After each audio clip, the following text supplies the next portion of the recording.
Yo, what is going on today, fam and fam-yettes? So we're just gonna go over a couple of must-do reliability mods to your C5 Corvette. No matter if it's a base, coupe, Z06, whatever, from 97 to 04, they all will benefit from these mods. So when I say reliability mods, it means that if I was to buy another C5 tomorrow, I would not feel comfortable driving that car for any long distance or beating on that hard until at a minimum I did these two mods. So let's get into number one. So the LM-C5 column lock bypass module. Okay, so when I got, actually let's rewind. So the C5 Corvette suffers from a very common issues that will affect all C5 Corvettes. It's a matter of when, not if, where they have a electronic column lock, as in like it locks your steering wheel when you get out. But these fail at a alarming rate. And so GM had produced a fix for it, but the fix failed. So the only company that has a 100% dummy-proof solution is Compliance Part, and they make the LM-C5 column lock bypass module. So this module is very affordable. It is a plug and play system. It requires you to install it onto your BCM, your body control module. And what this does, it imitates the column lock actually working. And it tells your BCM that the column lock is locking and unlocking. But this one does not fail. It is a 100% permanent solution. I had my column lock fail on my Corvette myself, and no dealership that I took it to here in Germany was able to figure out. So I had actually installed a different column lock bypass system, so I thought no way it could be my column lock that was causing the issue.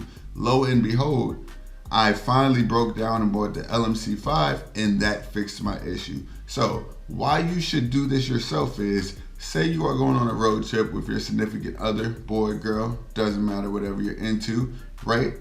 You want to drive 2 hours away to your favorite mountain road. You get in your car, you turn the key, and it says service column lock. Your column lock will not unlock. The car will not move. You're stranded. You gotta call a tow truck. That doesn't sound very reliable, does it? I know. Number two, valve springs. So this was more of an issue in the LS6s opposed to the LS1s and the base model Corvettes. But regardless of what Corvettes you have, you should replace your valve springs. So stock LSs use what's called a beehive valve spring. So pretty much it's shaped like a beehive.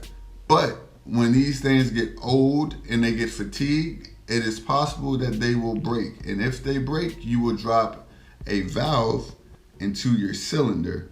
And if you drop a valve into your cylinder, your piston will hit that valve. It will basically destroy your motor or just do a crazy amount of damage and will be very expensive to fix. This can be easily avoided by simply doing your valve springs, replacing them. If you plan to keep your car stock, I would go with the GM Performance Blue valve springs. I think they're only about $70 for a full set. You will need to purchase a valve spring compressor tool, which I will link the one I bought off Amazon because that one was really good. To install them, it is a pretty straightforward install. I actually have a video on that, so you can watch my video on how to do it. But yeah, you definitely want to do your valve springs. If you want to take it one step further and you know you plan on doing a cam swap in the future and you kind of want to dummy proof the system, I would recommend going with the PAC 1218 valve springs. As long as you don't plan on going with some crazy spec cam. If you plan to go with a crazy spec cam, you'll probably want dual valve springs. just so they can handle that much lift and all that good stuff to prevent a valve float. But while you are in there, it only makes sense to correct the other shortcomings. So some of the other shortcomings are the OEM needle bearings in your rockers. You can replace those with something like a BTR Trunnion upgrade. Summon Racing always also makes a Trunnion upgrade. So this will help to keep your rockers from basically exploding with little needle bearings and it going all throughout your engine. Definitely worthwhile in my opinion. Another thing you can upgrade is your valve stem seals to the updated one-piece design. It only makes sense to do your valve stem seals when you do your springs because you literally have access to them when you pull your springs. Also, you can do your actual valve locks. It's a very commonly overlooked piece, but the stock valve locks are stamped steel. So if you plan to beat on your car, it makes sense to upgrade to machine valve locks, which will be stronger and they are much less likely to fail due to high RPM abuse. So these are the things, if I just bought a C5 or if I had a C5, I would immediately do. At a bare minimum, get you that LMC5 and get you some valve springs. Do not take a chance with these things. It's not worth it. Total, you can do this along with all the needed tools and whatnot for less than $200, and it's worth your peace of mind and your engine and the tow fees that come associated with it. So I hope you guys liked this video. I hope it was informative. If you did, please hit that like and subscribe video. Hit that notification bell. I got a lot more videos coming your way. I've done a lot of research on these C5s, so I got a lot of knowledge to share.